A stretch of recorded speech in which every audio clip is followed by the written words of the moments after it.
Robbie, 2 points dropped or a point gained? What's your view? Definitely 2 dropped. Unacceptable first half performance, which I let them know at half time. Luckily, we got a response the second half, but you know, that the second goal for them sums our season up in a nutshell. We 11v10, 2-1 up, looking comfortable, probably going to go on and score more, and we switch off and concede a terrible goal, and results in us drawn 2-2. And people might say, "Oh, well, you're playing Lewes, you know, you're playing Lewes, they're doing really well." Don't buy into that, really. I just think that where we are right now is where we are in the season, and we are struggling still, just with communication and willingness to see our game out, which has happened numerous times now. I think everybody will have their own opinion and say, "Oh, well, you know, Tunbridge have dropped these points, or we've dropped them points." You know, you look at our games. You've been here a lot of the games. We've dropped so many points. There's no reason why we're not in the hunt at the minute. I know we're only 4 points off the playoffs. I've done my research. I've looked already. You know, it's just we just feel me and Jack are just one step forward, 2 back for me. I know people might say that's an overreaction. It's just, you know, we've got to win that game. What was your view on the sending off Fred Sanders? Is it one of those that you put your arm round him, or do you give him a kick up the arse? No, I told him time and time again, and Chad, they're playing down to 10 men, and we're 2v1 at the back, 1 in front and 1 behind. That is the golden rule of defending. 1 in front and 1 behind. And up and down edge side too many times in the second half, and I was telling them that I think you could see me and Jack go mad with them, and it goes down Chad's side, and they still get in, and then resulting in us getting a sending off. So not only have we gone 2-1 up, looking really dominant and looking as though we're going to score another one, we end up hanging on at the end, and that, you know, however you look at it, that sums our season up at the minute. What was your view on Joe Tomlinson's performance? 2 goals from a defender, but it's taken 2 goals from a defender to get us the point. Yeah, great. Joe's been a different class since he's come in.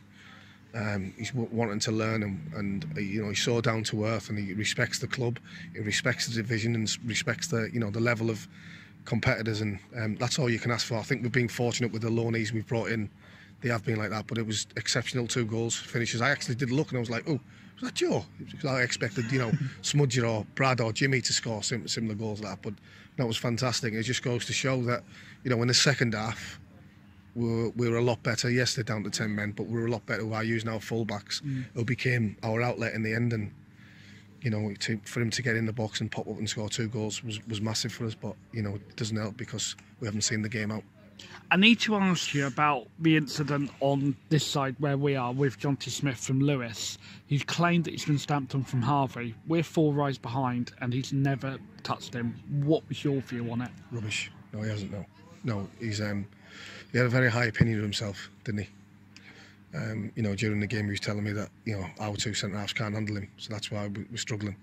I don't think it's just a little bit disrespectful, but listen, that's the type of modern day player we're dealing with at the minute. You know, he's at this level and he's talking like that. So, you know, listen, unless he's a wonder kid, I haven't seen it. So, yeah, no, it was completely no stamp. He's just tried to get, you know, Harvey sent off, and then I didn't like their, you know, their staff were different class. To be fair, they're a good football club. They're got a very good manager, a good backroom staff, and you know, he's got them coached very well. But it just looks ugly when you see 5 of their lads running over to try and get him sent off, and then in one eye looking at the referee, in the other eye the winking. So it's just a little bit, but you know, that it is, and that's just the way it is. But no, as regarding to the incident, there's definitely nothing in it. Do you feel as an international footballer he needs to behave a little bit better and be more of a role model? Well, no, listen, I'm pretty sure if you ask him, ask Lewes, he's probably been week in and week out, been scoring a lot of goals and been doing really well. But you know, it's not for me to comment on that, you know what I mean? It's just for me, you asked me the incident, and I've told you what he said to me about the, you know, bullying the 2 centre halves. Which fair play to him, he probably did, which is not acceptable on our half. Need to ask you about the sending off as well for them. We still don't know really what it was for. Any idea? Yes, he did kick out. He did kick out. Whether it was really severe, probably not. But he did actually kick out. And I think the letter of the law is if you do actually kick out. I mean, you've seen people get sent off when they kick fresh air. He actually did. He did kick out at Joe. And And I think he probably does deserve to go, even though it was soft, because obviously he's kicked out in violent conduct is when you kick out. So disappointing from them, because obviously they were 1-0 up at the time. So some of the goals you're conceding, would you be conceding them if you were able to play the same back four every week? no. So that is an issue. You've had to change it week in, week out because of injuries mainly. But you say that, though, Steve, because Chad's played nearly all season. Well, he has played all season. He's had different people around Yeah, him. Though, he's had different people around him, but it's still, I feel, the team, put it this way, I think it sums it up, is the team you saw on Saturday at Worthing was the shadow of today. So, genuinely, don't say this disrespectful, we just don't know what we're going to get at the minute, and that's why we're mid-table, because we've got all the quality to be in the top 3, top 4. That's only my opinion. As in, we've played every team now, and I've seen everybody. And if we have to be worried about Worthing or Haringey and Dorking and them teams, obviously Kingstonian gives a hiding the other day, but we were very poor. That's where we are. There's no getting away from it. We're in that position because we can't see a game out too many times. Now we might have too much quality for certain teams, and we've ended up scoring 3 and 4. But I think Neil, our fitness coach, was telling us that we hadn't kept a clean sheet from nearly September. So Worthing in late December was the last time we've kept a clean sheet. So now you can understand why we're a mid-table team at the minute. And any good team that is going to do something or is going to get promoted will see that game out with 10 men. 100%. I know football's football. I've been in football a long time, and someone can score from 30 yards out and you end up drawing 2 each. But the errors we make and the goals we cost is what's stopping us from being a top 5 team. I'm not saying top of the league, because we don't deserve to be there, but that's what's stopping us being a top 5 team, with the errors we make out of possession. And next up you've got Whitehawk, you've got another Sussex team. It will probably be as intense and intensive as that game today. They're struggling, but they'll be able to give you a good game. Yeah, no, it's always fierce, isn't it? And they'll be wanting to prove a point. Obviously we beat them quite heavily here in the cup. I know they played a lot of young lads, and I'm pretty sure won't sit very well with them. But it's a derby game. But like I've just said, a minute ago, this is not being disrespectful to our players, but we don't know what team's going to turn up, because you get the Worthing team that possibly, in my opinion, could blow any team in this league away, and then you get the one against Lewes. And no disrespect to Lewes, because I've said that he's got a good manager, a good football club, good football team, and then we can't blow anybody away. So we don't know what we're going to get, and that's what I was been saying in earlier interviews, that we will get it right. We've got a few problems at the minute, but they need to be addressed. But it's easy saying it, it's doing it. And Gaz was a big loss just before the kick-off, because he's got that leadership, that experience, that quality that we require in certain situations. I think we win that game tonight if Gaz is playing. Might he be fit for New Year's Day? Well, he was going to give it a go, and then me and Jack just said, listen, he did say to me, I don't think I'm going to last 20 minutes, Robbie, so there's no point in doing that, because you're affecting him and you're affecting the team. So we made that decision before the game, so hopefully it's the right decision, and hopefully he's fit, come against Whitehawk on the first. Cheers, Robbie, thank you very much. Cheers, boys. Appreciate it. Oh dear. Joe, first 2 professional goals, not bad for a defender. Yeah, wow, it was about time. I've had plenty of chances, but I just knew the fans were amazing as well. They just kept giving me encouragement in previous games, and I knew they were going to come, and luckily 2 of them came today. Unfortunately, it wasn't for the 3 points, but I'm glad to help the team to get the draw. What was your view of the game overall, from your personal point of view, first of all? I thought we were poor first half, however we still created some great chances. We did concede a poor goal, but I thought we were still in the game. And then second half we came out a lot better. Obviously got the 2 goals, which helped, and then unfortunately conceded a poor goal, which was disappointing in the end. However, I feel we turned it around well from the first half, which made the team happy. What was your view on the sending off from a defender's point of view? It's obviously Ed that sacrificed himself, but what was your view on it? Well, I thought it was a challenge he probably had to make.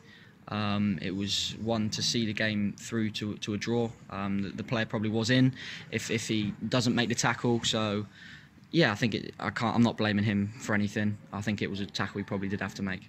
And how special was it to get the man of the match in front of your family and your granddad, who was actually the match day sponsor here at Nywood Lane? Oh, just fantastic. My family have always been amazing, supporting me, so it was really nice for them to come and see that.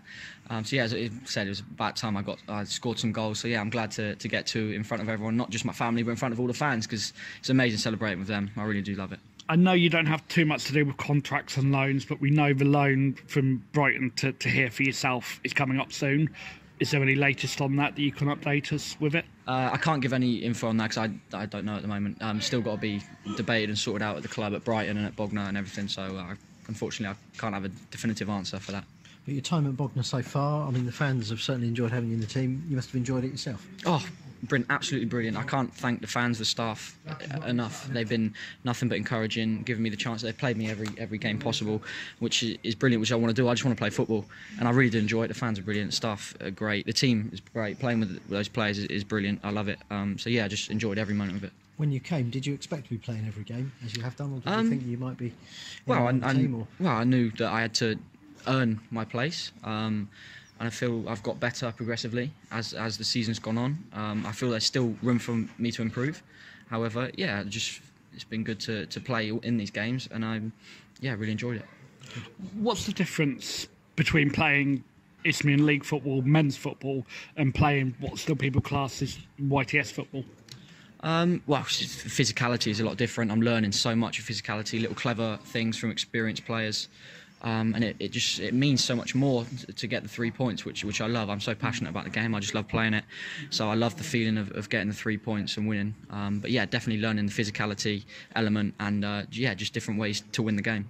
And what has Chris Houghton and the rest of the Brighton staff given you in terms of advice while you're on loan here at Bognor Regis? They told me that I needed some first team experience to develop my physicality, to play with men.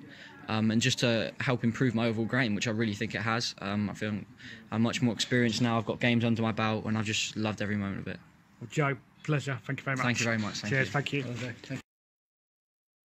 Jack, how do you sum up that enthralling Boxing Day bonanza? Bognor 2, Lewes 2.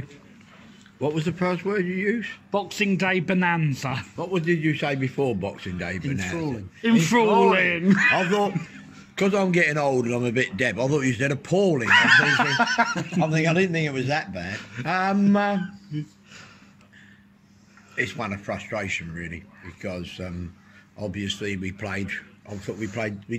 looked very much more solid at Worthing, and I was hoping to play the same side.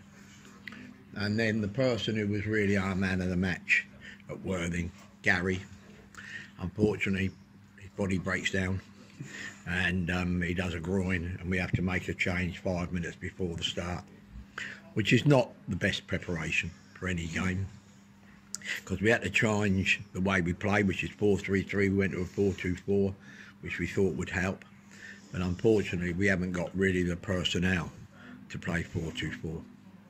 At half time, I thought we were quite good with the ball, and I thought we had Jimmy Mewett and Dan Smith between them, had 4 chances where if we score, you're not surprised, but if you miss them all, you're a little bit disappointed. But to say that, the keeper did make, I thought, off Dan, 2 very good saves. Jimmy just failed to hit the target. Even though I thought first half Jimmy was our most effective forward at a lot, he was moving well and everything. But unfortunately, with not having Gary, I have to say I thought as a back four we were a shambles, if I'm really honest. That's me personally, because I'm a defensive-minded person. Even though my teams play with a lot of attacking, I do look for defending qualities. And at the end of the day, centre-halves dominate centre-forwards. That's in good teams, that's what happens. You cannot be in a situation where you allow forwards to dominate you. And that comes from starting positions. If you allow forwards to bully you and make you stand in possession and you're always playing reactionary, then you'll have a problem. And with the greatest respect, I thought first half, Chad and Ed got bullied. We didn't win enough first headers, and that's a lot of it's to do with where your start position is. if a person takes you down further, you should weigh up where the keeper is and say, well, if you want to go and stand there, that's up to you, but I'm not. I'm going to stand here. Otherwise, you get behind him and suddenly he's winning all the headers, you're not, and they're getting confidence. And that disappointed me, and I was really upset at half time to be 1 down, and that goes against you, an own goal with a shot going wide. And then we got the first bit of luck we'd had. Their man got sent off. I didn't see the incident. It looked a bit innocuous from where I am, but I'm 100 yards away, so obviously the assistant saw something different, and that gave us the impetus.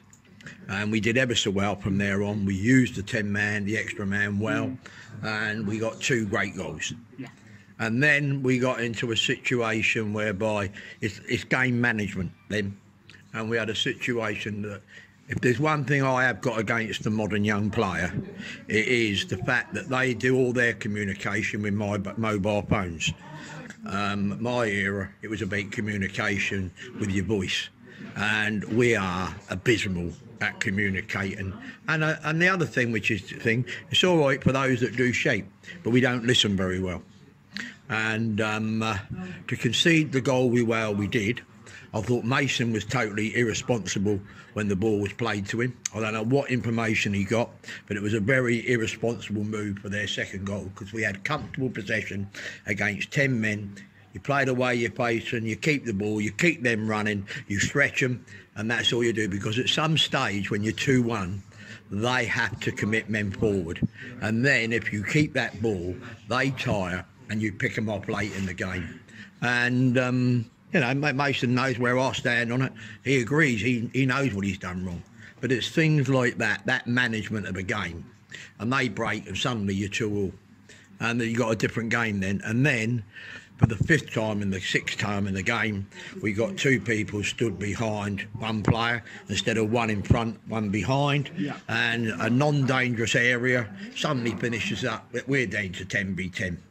And it's game management, really. I'm going to say it's good for the spectators. It's that for that. But and you can keep saying they're young and everything else, but we're not very good at game management of doing that. But saying all that, considering how the score went first half and where we were, it is difficult sometimes to turn the game around. And I thought we turned it round. Joe did ever so well with his 2 goals, but we got in some great areas second half, and we didn't work the keeper enough. I need to ask you, you've obviously not singled out Mason Wolves, but you've obviously used the word irresponsible. Do you feel that using those sort of words you may upset people, or do you not really care? Look, it's not. No, it's people. It's a different generation. I accept that. I've always named and told people, but I'll also tell him he's done brilliant for us. He's one of the best ball carriers of the ball from the halfway line to the edge of the box in the league. Unfortunately, as I've said to him, wide players, if you want to play at the highest level and win things, you're judged on the final thing you do. But he has to remember that when you are in a situation where you're in front and you're winning the game, you haven't got to take. It's risk and reward. And what he tried to do was totally irresponsible. And that's it. But to me, he shouldn't be waiting for... because when I played, you got nailed out there. You know, you got nailed by people that taught you when you were young. If you did something like that, you might get someone holding you against the wall when you get in there. Because winning football matches, even though I love passing the ball, winning is the most important ingredient in any team. Forget everything else. Results are everything. And you've got to have that desire to want to win. And if people do irresponsible things, they should be named and shamed. And I love them all. I don't have any problem with any player. And people can say that style of management's old-fashioned. I ain't got a problem with that. That's the way I am. If you do something that it's a thing. If anybody makes a mistake trying to do the right thing, the manager should encourage him. If he makes a mistake trying to do the right thing and the manager criticises him, he should turn around and tell the manager exactly what he thinks of him, and I'd accept that. But if you make mistakes doing the opposite by 100% of what you keep being told, you should be nailed, get on with it, put your hand up, and then we're paying players. And when you get paid, you take responsibility, and that's life. And they can come back at me and say, well, you've never told me that, then that's fine. But when you nail them on it every week and you're talking about things and they don't do it, you're entitled to get things. And it's up to them what they want out of life. This league is so open,